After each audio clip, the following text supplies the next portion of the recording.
Sir నమస్కారం sir. నమస్తే. Sir ఇవాళ లెజెండరీ యాక్టర్ కైకాల సత్యనారాయణ గారి వర్ధంతి సార్. మరి ఈ నేపథ్యంలో ఆయన సినీ ప్రస్థానం గురించి మరొకసారి మాట్లాడుకుంటే బావుంటుందని, అందుకే మీ ద్వారా ఆయన మొత్తం సినీ ప్రస్థానం గురించి మీరేం జెప్తారు? సత్యనారాయణ గారు నవరస నటనా సార్వభౌముడు. ఆయన అన్ని రసాలు నటించాడు. అంటే ఆయన యాక్చువల్‌గా మొదటి సినిమాలో హీరోగా కనిపించాడు. 'సిపాయి కూతురు' సినిమాలో. డిఎల్ నారాయణ గారు తీశారు. డిఎల్ నారాయణ అంటే దేవదాస్ ప్రొడ్యూసర్ ఆయన. ఆయన తీసినటువంటి 'సిపాయి కూతురులో' ఈయన హీరోగా తెలుగు ప్రేక్షకులకు ముందుకొచ్చాడు. అంతకంటే ముందు ఈయనది గుడివాడ. గుడివాడ స్వగ్రామం ఒక రకంగా. కానీ ఆయన పెరిగింది కౌతరంలో పెరిగాడు. కౌతరం అంటే వాళ్ళ అమ్మగారి ఊరు. వాళ్ళ అమ్మగారి నాన్నగారి దగ్గర పెరిగాడు ఈయన. వీళ్ళ ఫాదర్కి టింబర్ బిజినెస్ ఉండేది గుడివాడలో. ఈయన అక్కడ ఎలిమెంటరీ స్కూల్ అదంతా కౌతరంలో కంప్లీట్ అయింది. తర్వాత కాలేజీ స్టడీస్ గుడివాడ కాలేజీలోనే జరిగింది. గుడివాడ కాలేజీ నుంచి ఆయన డిగ్రీ తీసుకున్నాడు. ఆ రోజుల్లో గుడివాడ నాటక సమాజాలకు ప్రసిద్ధి. గుడివాడ నాటక సమాజాలు చాలా పాపులర్గా ఉండేవి. తెనాలి ఎలాగైతే ఉండేదో ఒక కల్చరల్ సెంటర్గా గుడివాడకు కూడా నాటకాలకు సంబంధించి ఒక కల్చరల్ సెంటర్గా పేరు. అలా ఈయన వేదికలెక్కి నటించటం అది చేసేవాడు. నటన మీద ఆసక్తి అంటే కాలేజీ డేస్ నుంచి మొదలైంది. అది నెమ్మదిగా నాటక సమాజాల వైపు విస్తరించింది. చాలామందికి అంటే గుడివాడ ప్రాంతపు పాత సినిమాల వాళ్ళకి, పాత నాటకాల వాళ్ళకి గుర్తుండే పేరు కాజా వెంకట్రామయ్య గారు. ఓకే. కాజా వెంకట్రామయ్య గారికి 2-3 థియేటర్స్ ఉండేవి. ఒకటి గుడివాడ శరత్ టాకీస్. ఆయన అంటే విజయవాడ డిస్ట్రిబ్యూషన్లో ఉండేది. ఆయన జనరల్గా ఈ నాటక పోటీలు నిర్వహించటం వాటిల్లో చాలా క్రియాశీలకంగా ఉండేవాడు ఆయన. చాలామంది నాటక రచయితల్ని సినిమా దర్శకులకు అనుసంధానం చేసింది ఆయనే. డివి నరసరాజు గారు, పింగళ నాగేంద్రరావు గారు వీళ్ళందరూ సినిమా రంగ ప్రవేశం చేయటానికి కాజా వెంకటరామయ్య గారు కారణం. అలా ఈ నాటక పోటీలు నిర్వహించటం అనే కార్యక్రమం రెగ్యులర్గా జరిగేది అక్కడ. వాటిలో సత్యనారాయణకి మంచి పేరు వచ్చింది. ఈ వచ్చిన సందర్భంగా ఒక కంపారిజన్ మాట్లాడేవాళ్ళు అందరూ. స్టేజ్ మీద పర్ఫార్మెన్సు, పర్సనాలిటీ కొంచెం ఎన్టీఆర్కి దగ్గరగా ఉంది కాబట్టి నువ్వు సినిమాల్లో ఎందుకు ప్రయత్నించకూడదు అని. నిజానికి ఆయన డిగ్రీ అయిపోయిన తర్వాత ఈ నాటకాలు ఆడుతూ వారి తండ్రి గారి టింబర్ వ్యాపారంలో ఆయనకు సహకరిస్తూ అలా ఉండేవాడు. ఓకే. ఉండగా ఆయనకి సినిమా అనేది మొదలై అక్కడి నుంచి మెడ్రాస్ చేరారు. మెడ్రాస్ చేరిన తర్వాత ఆయనకి డిఎల్ నారాయణ గారి కంపెనీలో అవకాశం వచ్చింది. ఓకే. ఆ అవకాశం అయితే మంచి కంపెనీ నుంచి ఆఫర్ అయితే వచ్చింది కానీ ఆ సినిమా ఫ్లాప్ అయింది. ఆ సినిమా ఫ్లాప్ అవడంతో ఈయన డిప్రెషన్లోకి వెళ్ళాడు. ఇదేంటి ఇలా జరిగింది అని. సరే ఏమిటి భవిష్యత్తు, ఇక్కడ ఉండటమా వెళ్ళటమా అంటే ఒక ఫ్లాప్ సినిమా హీరోగా మళ్ళీ వెంటనే ఛాన్స్ సంపాదించడం కష్టం. ఈ ప్రయాణంలో ఆయన దాదాపు ఇంక వదిలేద్దాం మెడ్రాసు అని అనుకుంటూ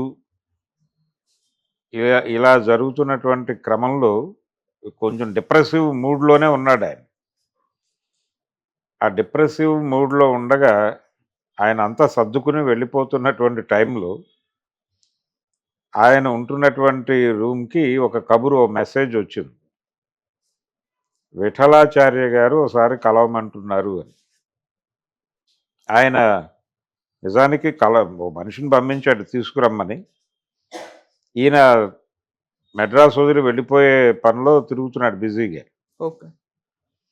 తిరుగుతూ ఉండగా ఆయన కొంచెం లేట్గా వచ్చాడు. వచ్చిన తర్వాత విఠలాచార్య గారి మనిషి వచ్చి వెళ్ళాడు. ఇలాగా ఒకసారి కలవమన్నారంటే ఆయనకు కూడా చెప్పేసి వెళ్ళిపోదామని వెళ్ళాడు. పెడితే అప్పుడు ఆయన కూర్చోబెట్టి ఓ సలహా చెప్పాడు. బాబు, నువ్వు నువ్వు హీరోగా చేసిన సినిమా ఫ్లాప్ అయింది. హీరోగానే అనేది నువ్వు మర్చిపో. నీలో మంచి నటుడు ఉన్నాడు. నువ్వు నటుడిగా ఎదుగు. హీరోనా విలనా మరొకటా అనేది పక్కన పెట్టి మంచి రోల్స్లో చెయ్యి, విలన్ అయినా చేసేయి, ఏం కాదు అని నవగ్రహ పూజా మహిమ అనుకుంటాను. నవగ్రహ పూజా మహిమ ఆ టైంలో ఈయనకి ఆఫర్ ఇచ్చాడు. ఆయన విలన్ ఆఫరు చేశాడు. ఈయన చేశాడు. అక్కడి నుంచి ఆయన వెనక్కి తిరిగి చూడలేదు. అంటే అప్పటికి రాజనాల గారు ప్రధాన విలన్గా అప్రతిహతంగా సాగుతున్నటువంటి పరిస్థితి. ఆయన నెక్స్ట్ ప్లేస్ కోసం రకరకాల పోటీలు ఉన్నాయి. ఈ పోటీ మధ్య సత్యనారాయణ ఎమర్జ్ అయ్యాడు. ఓకే.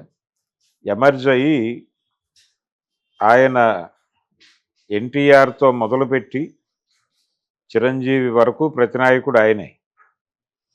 అంటే ఈ హీరోలందరినీ ఎలివేట్ చేసిన విలన్. హీరోయిజం ఎలివేట్ కావాలంటే ఒక పవర్ఫుల్ విలన్ ఉండాలి. ఆ పవర్ఫుల్ విలనీని ప్రదర్శిస్తూ ఇంతమంది హీరోలని ఎలివేట్ చేసినటువంటి ఘనత సత్యనారాయణది. అలాగే రాజనాల గారు నెమ్మదిగా ఫేడ్ అవుట్ అవుతున్న టైంలో టోటల్గా విలన్ అనగానే సత్యనారాయణ అనే పరిస్థితి తీసుకొచ్చాడు.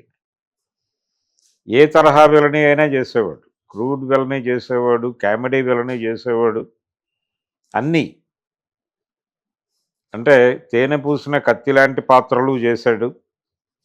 ఆయన ఎదురీత సినిమాలో చేసిన విలని ఒక ప్రత్యేకంగా ఉంటుంది. యాక్చువల్గా అది ఒరిజినల్లో ఉత్పల్ దత్ చేశాడు. రీమేక్ సినిమా అమానుష్ రీమేక్ అది. తన ధోరణిలోకి మలుచుకుంటాడు ఆ పాత్రని. అలాగే రామారావు గారితో చాలా సాన్నిహిత్యం ఉండేది ఆయనకి. సాన్నిహిత్యం అంటే దాదాపు ఈయన అన్నయ్య అని పిలిచేవాడు ఆయన్ని, ఆయన తమ్ముడు అనే పిలిచేవాడు. అలాంటి ఒక అనుబంధం ఉండేది వాళ్ళ మధ్య. ఈ అనుబంధంతో ఆయన ఉమ్మడి కుటుంబం సినిమా టైంలో సత్యనారాయణతో ప్యాథోస్ చేయించాలనుకున్నాడు రామారావు గారు. అంటే అప్పటికి ఈయన విలన్ క్యారెక్టర్లు విపరీతంగా వేసేస్తున్న టైంలో కరుణ రసాత్మకమైన పాత్ర ఒకటి ఉంది, అది సత్యనారాయణతో చేయిద్దామని ఈయన అనుకున్నాడు రామారావు గారు. అది ఆయన సొంత సినిమా. పిలిచి చెప్పాడు.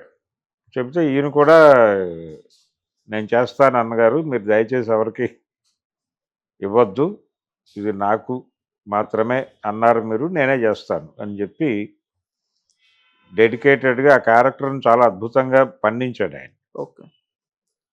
సత్యనారాయణ గారికి ఎంత ఇదిగా ఉండేదంటే తాపత్రయం, అంటే ఒక మంచి క్యారెక్టర్. ఆ రోజుల్లో ఎలా ఉండేదంటే మెడ్రాస్లో సినిమా కథలు రహస్యంగా చర్చించుకోవటాలు అవి ఉండేవి కాదు. ఓపెన్గా ఏ బ్యానర్లో ఏం జరుగుతోంది, ఎవరు ఏ తరహా కథ చేస్తున్నారు, అందులో ఏ ఏ క్యారెక్టర్స్కి ఎవరెవరు అనుకుంటున్నారు, ఏ క్యారెక్టర్స్కి ఇంకా ఫిక్స్ అవ్వలేదు, ఇలాంటి విషయాలన్నీ మార్కెట్లో అందరికీ తెలిసేవి. కొంతమంది నటులు ఆ వినిపించిన విషయాలను ఆధారం చేసుకుని ఆఫీసులకు వెళ్ళి మాట్లాడేవాళ్ళు. ఏమండి మీరు ఫలానా క్యారెక్టర్ కోసం వెతుకుతున్నారట కదా, మాకు ఇవ్వచ్చు కదా అవకాశం అని మాట్లాడేవాళ్ళు. ఓపెన్గా ప్రొడ్యూసర్తోనో డైరెక్టర్తోనో మాట్లాడే పరిస్థితి ఉండేది. ఆ కండిషన్లో క్రాంతి కుమార్ గారు శారద సినిమా చేస్తున్నారు. రాఘవరావు గారు, క్రాంతి కుమార్ గారు, హనుమాన్ ప్రసాద్ గారు వాళ్ళ నేతృత్వంలో వచ్చిన సినిమా అది. విశ్వనాథ్ గారు డైరెక్టర్. అందులో శారద అన్న పాత్ర ఉంటుంది. ఆ క్యారెక్టర్ ఎవరికి ఇస్తున్నారు అని అడిగాడు ఈయన వెళ్ళి. అది ఏవో రకరకాల పేర్లు ఉన్నాయి అప్పటికి.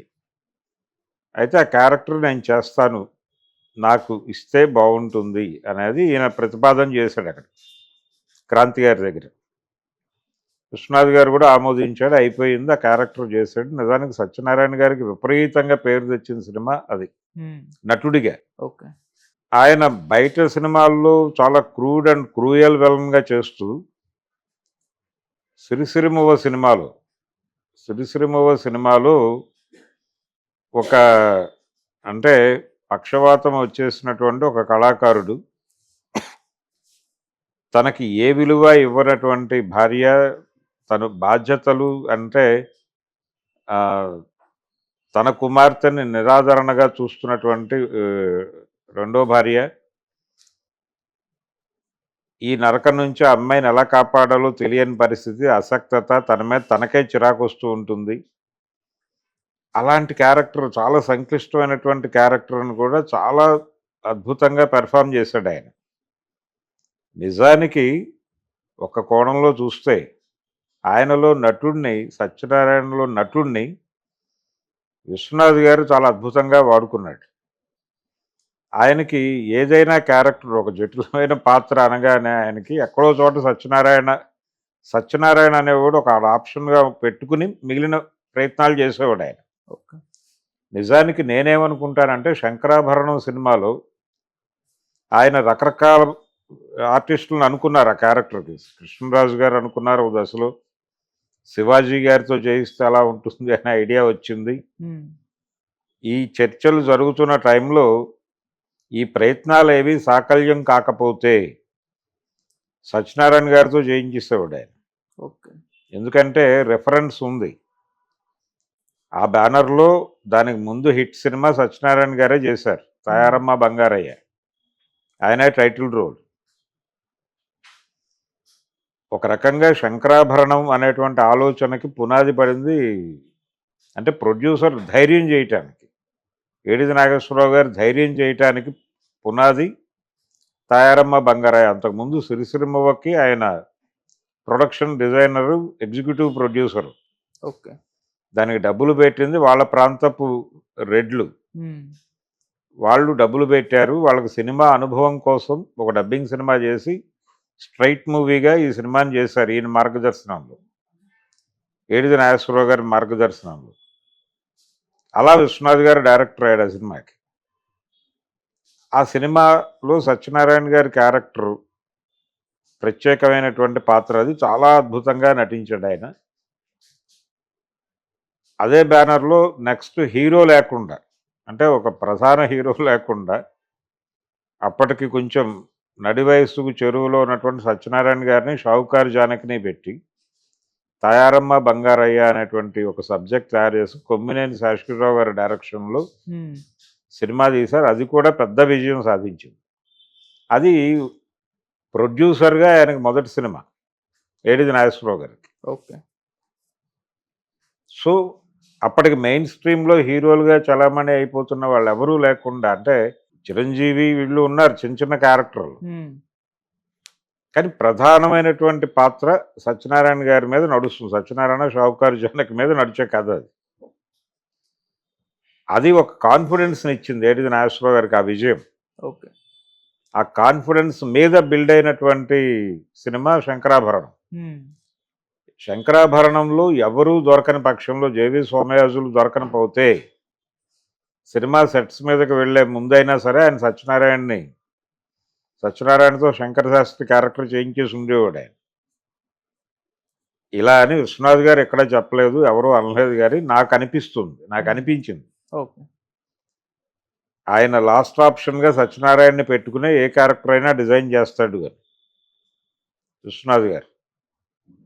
అలా ఆయన బ్యానర్లోనే సాత్విక పాత్రలు చేసినటువంటి సత్యనారాయణ గారే పరమ దారుణమైన విలని కూడా చేశాడు. సూత్రధారులు అనే సినిమాలో చాలా క్రూడ్ అండ్ కూల్ విలని చేశాడు ఆయన. బయటకు చాలా కూల్గా కనిపిస్తూ ఉంటాడు ఆ క్యారెక్టర్, చాలా పద్ధతిగా కనిపిస్తూ ఉంటుంది, కానీ అతని అంతరంగంలో చాలా దుర్మార్గమైన ఆలోచనలు నడుస్తూ ఉంటాయి. ఈ లోపల అంతరంగంలో నడుస్తున్నటువంటి ఈ భావాల తాలూకా రిఫ్లెక్షన్ ఎక్కడా ముఖంలో కనిపించకుండా టోటల్గా దానికి భిన్నమైనటువంటి ఎక్స్ప్రెషన్కి ఆలోచనకి పూర్తి భిన్నంగా ఉంటాడు. కానీ దేని ఎక్స్ప్రెషన్ దాందే. అలాంటి క్యారెక్టర్ సత్యనారాయణ గారుతో చేయించుకున్నాడు విశ్వనాథ్ గారు. ఓకే. ఇలా ఆయన మీద ఒక కాన్ఫిడెన్స్ ఉండేది ఆయనకి. ఇలా చాలామంది డైరెక్టర్లు సత్యనారాయణ మీద కాన్ఫిడెన్స్ ఉండేది. ఎస్డి లాల్ గారికి కాన్ఫిడెన్స్ ఉండేది ఆయన మీద, విఠలాచార్య గారి వారసుడు కాబట్టి ఆయన. అలా ఆయనకు సత్యనారాయణ ఏ క్యారెక్టర్ని ఇచ్చినా ఆ క్యారెక్టర్లోకి వెళ్ళిపోతాడు అనే నమ్మకం. ఈ నమ్మకాన్ని ఆయన నిప్పులాంటి మనిషి సినిమా టైంలో నిజం చేశాడు. అందులో రామారావు గారికి ప్యారలల్ క్యారెక్టర్ అది. ఆ ప్యారలల్ క్యారెక్టర్ని హిందీలో ప్రాన్ చేశాడు అది. అది తెలుగులో సత్యనారాయణ గారు చేశారు. సత్యనారాయణ గారు, రామారావు గారు నటించిన తర్వాత అది చూసినటువంటి ఎంజీఆర్ గారికి ఈ సినిమాని తమిళ్లో రీమేక్ చేశారు మళ్ళీ. చేసినప్పుడు ఎంజీఆర్ గారు ఆ రెండో క్యారెక్టర్ వేరే వాళ్ళతో చేయించొద్దు, అంటే సత్యనారాయణ క్యారెక్టర్ ఓకే. నేనే చేస్తానని చెప్పి 2 క్యారెక్టర్లు ఆయనే చేశాడు. Vijay character, share Khan character 2 ఆయనే చేశాడు. అంత ప్రభావం వేశాడు సత్యనారాయణ తన నటన ద్వారా. అలా ఆయన తొలి రోజుల్లో రామారావు గారికి డూప్గా కూడా కనిపించేవాడు. రాముడు భీముడు ఇలాంటి సినిమాల్లో ఓకే. రామారావు గారి అంటే కొన్ని షార్ట్స్ ఒకే పర్సనాలిటీ ఉండటం వలన వచ్చిన అడ్వాంటేజ్ అది. ఆయన విష్ణుమూర్తిగా విశ్వరూప ప్రదర్శన చేస్తే అందులో 2 చేతులు రామారావువి, 2 చేతులు సత్యనారాయణవి. ఈ లెవెల్ అనుబంధం ఉండేది వాళ్ళ మధ్య. అందుకని యమగోళ సినిమా టైంలో ఆయనకు సత్యనారాయణ మీద విపరీతమైన కాన్ఫిడెన్స్ ఉండేది. ఇందా నేను చెప్పినట్టుగా చాలామంది దర్శకులకి సత్యనారాయణ మీద కాన్ఫిడెన్స్ ఉన్నట్టుగానే ఎన్టీఆర్ కూడా చాలా ఎక్కువ కాన్ఫిడెన్స్ ఉండేది.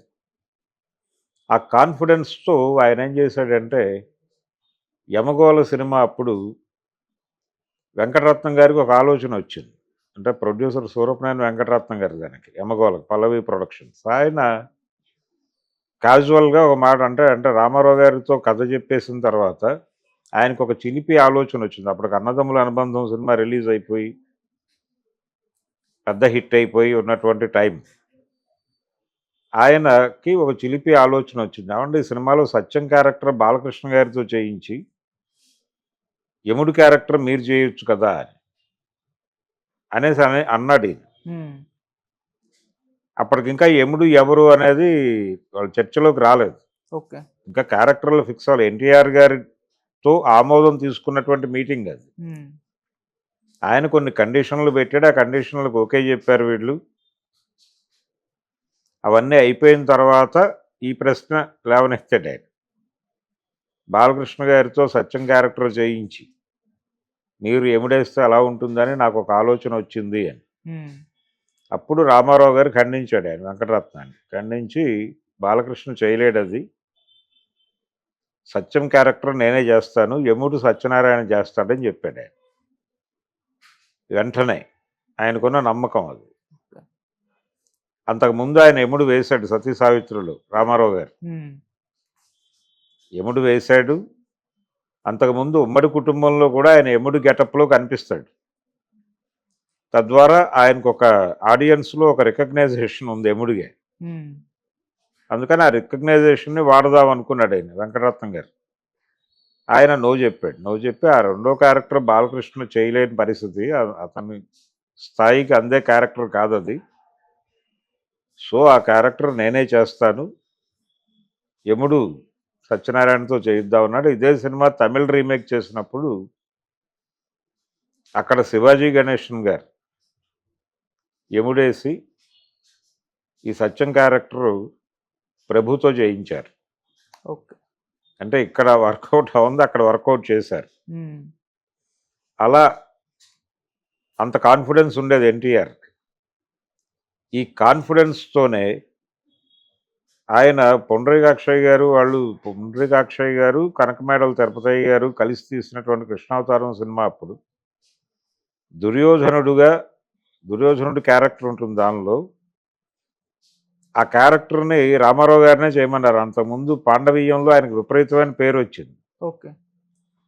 ఆ పేరు వచ్చిన నేపథ్యంలో రామారావు గారిని అడిగారు వీళ్ళు, దుర్యోధనుడు క్యారెక్టర్ మీరే చేసేయండి సార్ బాగుంటుంది అని పుండరీకాక్షయ్య గారు అడిగినప్పుడు ఆయన నో చెప్పాడు.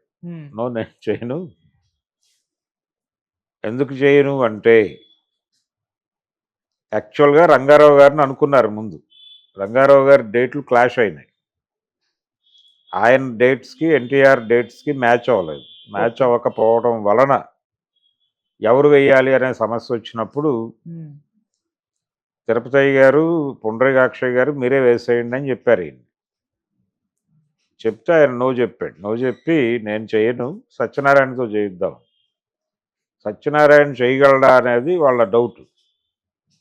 ఈయన ఏ లెవెల్ కాన్ఫిడెన్స్ ఇచ్చాడంటే వాళ్ళకి, కొంత షూట్ చేద్దాం సత్యనారాయణ మీద, దాన్ని కడిగి చూసుకుందాం, రష్ చూసుకుందాం, కాన్ఫిడెన్స్ వస్తే సత్యనారాయణ చేస్తాడు, లేదంటే అప్పుడు నేను చేయాలో వద్దనేది ఆలోచిస్తాను. సత్యనారాయణని తీసుకొచ్చి చేసినటువంటి పార్ట్ తాలూకా ఖర్చు ఏదైతే ఉందో ఆ ఖర్చు నేనే ఇస్తాను మీకు, ఉమ్, మీరేమి మీ డబ్బులు పెట్టి అతని మీద ప్రయోగం చేయమని నేను అంటలేదు. నాకు కాన్ఫిడెన్స్ ఉంది అతను చేయగలడని అని చెప్పాడు ఆయన. ఓకే. ఆ లెవెల్ కాన్ఫిడెన్స్ ఉండేది సత్యనారాయణ మీద. ఉమ్, ఆ కాన్ఫిడెన్స్తో సత్యనారాయణతో దుర్యోధనుడు చేయించాడు, అది వర్కౌట్ అయింది. ఆ సినిమా సక్సెస్ఫుల్గా నడిచింది. ఆయన దుర్యోధనుడిగా తర్వాత కురుక్షేత్రం ఈ సినిమాలో దుర్యోధనుడిగా కనిపిస్తాడు సత్యనారాయణ. ఇలా రావణ పాత్రలో కూడా నటించాడు ఆయన. రామారావు గారు చేసిన, రామారావు గారికి విపరీతంగా పేరు తెచ్చిన రావణ పాత్రలో కూడా సత్యనారాయణ గారు నటించాడు. తనదైన పద్ధతిలోకి మలుచుకునేవాడు ఆయన ప్రతి క్యారెక్టర్ని. ఇలా సత్యనారాయణ గారు నటుడుగా ఆయన కామెడీ చాలా అద్భుతంగా చేయగలడు, ప్యాథోస్ చేయగలడు, భయపెట్టగలడు, నవ్వించగలడు, ఆశ్చర్యపరచగలడు, ఉమ్, ఏజ్డ్ క్యారెక్టర్ చేయగలడు, కరుణ రసాత్మకంగా ఉండగలడు. ఒక సినిమాలో కన్నీరు పెట్టిన సత్యనారాయణ ఇంకో సినిమాలో ఆ పాత్ర మీద కోపం తెప్పించగలడు. ఓకే. ఆయన కామెడీ విలనీ కాదు, అసలు టోటల్ కామెడీ రోల్ చేసిన సందర్భాలు ఉన్నాయి. విలన్గా వెలుగుతూనే వాంటెడ్గా దేవుడు చేసిన మనుషులు అనే సినిమాలో పూర్తి స్థాయి కామెడీ క్యారెక్టర్ చేశాడు ఆయన. చేసి ఆ సినిమాలో విలన్ జగ్గయ్య గారు, ఉమ్, విలన్ జగ్గయ్య ఆ సినిమాలో ఒక కామెడీ రోల్ సత్యనారాయణ చేస్తాడు. కావాలని చేసిందే అది, వాంటెడ్గా. ఓకే. అలాగే ఒక టిపికల్ విలని 3 పువ్వులు 6 కాయలు అనే సినిమాలో ఒక అప్పటి వరకు తెలుగు తెర మీద ఎవరు చెయ్యనటువంటి ఒక టిపికల్ విలని చేశాడు ఆయన. అలాగే దొంగల వేట అనే సినిమా ఉంది కృష్ణది, కేఎస్ఆర్ దాస్ గారి సినిమా. దాంట్లో ఒక క్రూయల్ సైకో టైప్ విలని చేశాడు ఆయన. అది ఒక డిఫరెంట్, అంటే విలనీలో ఎన్ని షేడ్స్ ఉన్నాయో, ఎన్ని రకాల విలనీలు ఉన్నాయో అన్ని రకాలు చేశాడు ఆయన. విలనీ చేయటంలోనే నవరసాలు పోషించాడు ఆయన. అది కాకుండా విడిగా దేవుడు చేసిన మనుషుల్లో కామెడీ క్యారెక్టరు, దేవుడు చేసిన మనుషుల్లోనే కదా, ఆ తర్వాత కూడా ఆయన కేవలం కామెడీ పాత్రలే, పెద్ద సినిమాల్లో కామెడీ పాత్రలు చేసిన చరిత్ర ఉంది ఆయనకి. ఇలా అంటే ఒక మల్టీ స్టారర్ సినిమాలో కామెడీ క్యారెక్టర్, ఉమ్, తర్వాత ఒక దశకు వచ్చేసరికి తెలుగు సినిమాలో 3 విలన్లు ఉండటం అనేది కామన్గా మారిపోయింది కొంతకాలం. ఓకే. అది బాపయ్య గారు, రాఘవేంద్రరావు గారు ఎమర్జ్ చేసినటువంటి ఒక ఫార్ములా. ఉమ్, ఆ ఫార్ములా కోదండరామిరెడ్డి, బి గోపాల్లు కూడా కొనసాగించారు తర్వాత. ఓకే. విలన్ త్రయం ఉండేది, విలన్ త్రయం. ఆ విలన్ త్రయంతో ఏదైనా చేయించుకునేవాళ్ళు రైటర్లు, ఉమ్, డైరెక్టర్లు. అలా విలన్ త్రయం ఎవరంటే రావు గోపాలరావు, సత్యనారాయణ, అల్లు రామలింగయ్య, ఇది కాంబో. వీళ్ళ 3 ప్రతి సినిమాలోనూ ఉండేవాళ్ళు ఒక టైంలో. పర్టికులర్గా 78 నుంచి మొదలుపెట్టి దాదాపు 88, 90 వరకు కూడా వీళ్ళే విలన్లు తెలుగు సినిమాలు. మధ్యలో మోహన్ బాబు వచ్చి వెళ్తూ ఉంటాడు. ఉమ్, ఇప్పుడు డ్రైవర్ రాముడు సినిమాలో సత్యనారాయణది దాదాపు సైడ్ హీరో క్యారెక్టర్. రామారావు గారికి నిజంగానే తమ్ముడు లాంటి పాత్ర చేశాడు ఆయన. మోహన్ బాబు రావు గోపాలరావు కొడుగ్గా విలనీ చేశాడు. ఇలా ఒక రీప్లేస్మెంట్. అలాగే ఈయన హీరోగా చేశాడు తర్వాత మొరటోడు అనే సినిమా. ఓకే. రామానాయుడు గారి బ్యానర్లో. నగేష్ డైరెక్టర్ ఆ సినిమాకి. జయసుధ హీరోయిన్. జయసుధ, సత్యనారాయణ హీరోయిన్స్. హ్మ్. ఆ సినిమాలో మోహన్ బాబు విలన్. ఇలా ఇంకా తర్వాత మళ్ళీ హీరోగా చేయలేదు ఆయన. అంటే తారమ్మ బంగారాయిలో కూడా హీరోనే. అది సక్సెస్ఫుల్ సినిమా. మొరటోడు పెద్దగా ఆడలేదు. ఆ తర్వాత అలాంటి ఆఫర్లు ఆయన ఆయన జోలికి ఆయన పెద్దగా సీరియస్గా పట్టించుకోలేదు దాన్ని. ఓకే. ఇలా సత్యనారాయణ గారు తెలుగు తెరకి సంబంధించినంత వరకు ఆయనకి ఇచ్చిన నవరస నటనా సార్వభౌమ అనేటువంటి బిరుదు చాలా యాప్ట్ ఆయనకి. ఏ రకమైన పాత్ర వేసినా ఆ పాత్రలో ఆయన తనదైన ముద్ర వేసినటువంటి నటుడు. ఆయన అందరితోనూ చాలా సన్నిహితంగా ఉండేవాడు. అజాత శత్రువు. హ్మ్. అన్ని శిబిరాలతోనూ. ఇండస్ట్రీలో గ్రూపులు ఉండేవి ఆ రోజుల్లో. అన్ని గ్రూపులతోనూ స్నేహంగా ఉండేవాడు ఆయన. ఒక విచిత్రమైన విషయం ఏంటంటే దానవీర సూరకర్ణ, కురుక్షేత్రం పోటాపోటీగా నడిచినటువంటి సినిమాలు. షూటింగ్ దశ నుంచి వాటి మధ్య ఆ పోటీ ఉండేది. ఈయన ఇందులో భీముడు వేసి అందులో దుర్యోధనుడు వేశాడు. ఓకే. అదొక విచిత్రమైన పరిస్థితి. ఇలా సత్యనారాయణ గారు అనగానే అనేక విషయాలు గుర్తొస్తాయి. ఏ తెలుగువాడిని కదిలించిన, హ్మ్. ఏ తెలుగు సినిమా ప్రేమికు సత్తిగాడు అని పిలుచుకునేవాళ్ళు ప్రేమగా ప్రజలు వాళ్ళు ఆయన. ఓకే. సత్తిగాడు ఈ సినిమాలో ఎరగదీసాడు అనేది కామన్ డైలాగ్.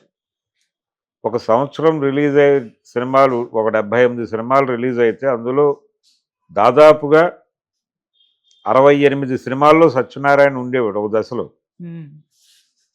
అంటే 79, 85 మధ్యలో తెలుగు సినిమాల లిస్టు తీస్తే అందులో 90% సినిమాల్లో సత్యనారాయణ, జయమాలిని కామన్గా కనిపిస్తారు. ఆ లెవెల్లో చేశాడు ఆయన సినిమాలు. అంటే ఎన్ని షిఫ్టులు చేసుంటాడు ఆయన. ఈ ఫ్లోర్లో ఒక క్యారెక్టర్ చేసి పక్క ఫ్లోర్కి వెళ్ళి ఇంకో డిఫరెంట్ క్యారెక్టర్ చేసి ఆ పక్క ఫ్లోర్లో ఇంకొక డిఫరెంట్ ఏరియాలో క్యారెక్టర్ చేసి అప్పుడు ఇంటికి వెళ్ళేవాడు ఆయన. ఓకే. ఆ లెవెల్ కంట్రిబ్యూషన్ దాదాపు 800 పైన సినిమాలు చేశాడు ఆయన. హ్మ్. చిన్న స్పాన్ కాదు, చిన్న కెరియర్ కాదు ఆయనది.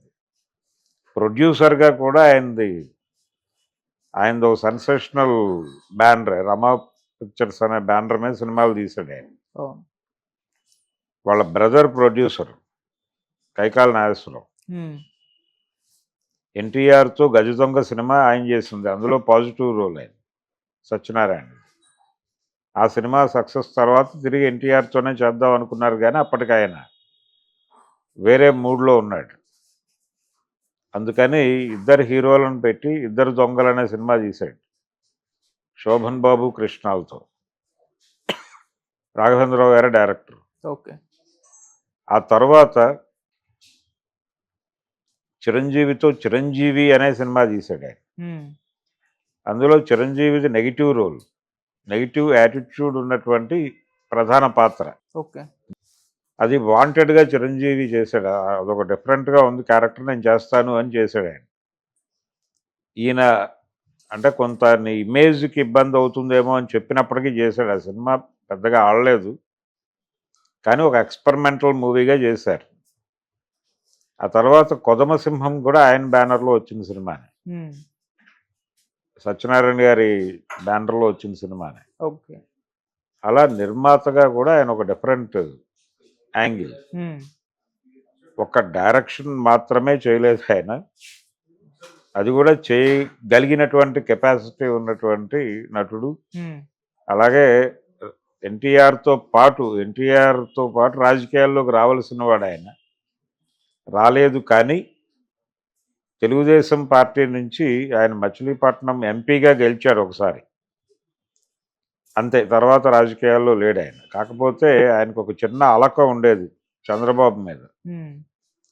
రాజ్యసభకి పంపలేదు తనని అనేటువంటి ఒక చిన్న అలక ఉండేది ఆయన. అడపాదడపా మిత్రుల దగ్గర వ్యక్తం చేసేవాడు ఆయన.